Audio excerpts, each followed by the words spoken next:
Le labyrinthe est un champ de maïs géant qui s'étend sur plus de 10 hectares et dans lequel le maïs n'est pas tracé comme le ferait habituellement un agriculteur, c'est-à-dire de manière bien rectiligne, mais non, il est tracé de manière tout à fait particulière afin d'offrir une vue aérienne assez impressionnante.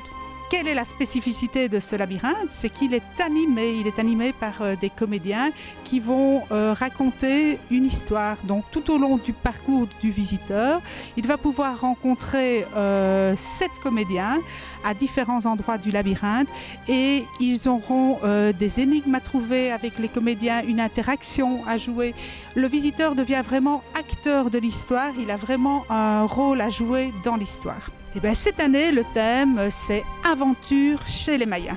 Donc, vous allez être accueillis par la sorcière Maya qui va vous remettre une mission importante à résoudre, des énigmes à trouver. Elle va vous donner tout le fil conducteur de l'histoire. Et tout au long du parcours, vous allez pouvoir rencontrer différents Mayas, un astronome, un artiste. Parce que moi, auparavant, je pouvais tout faire. J'étais peintre, sculpteur, écrivain même. Mais tout ça est fini, fini. Depuis quelques années, nous sommes en discussion avec le comté de Portneuf pour y implanter un second labyrinthe, donc dans la région de Québec cette fois-ci. Et donc nous avons trouvé un terrain à Donnacona et nous ouvrons le 21 juillet à Donnacona. Le labyrinthe est ouvert jusqu'au 8 octobre.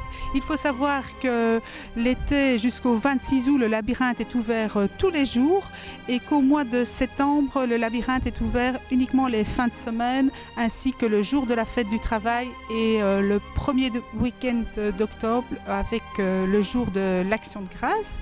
Le labyrinthe s'adresse vraiment à un public familial, donc on y vient avec des petits-enfants, avec les parents, même avec les grands-parents. C'est une activité formidable pour passer un agréable moment en famille, puisque il faut compter 2 à 3 heures pour faire l'ensemble du labyrinthe. Donc on prend son temps ensemble à chercher son chemin en famille. C'est vraiment une chouette activité à faire. C'est ce qui nous tracassait, on ne voulait vraiment pas jouer sur ce côté tout à fait impressionnant de 2012.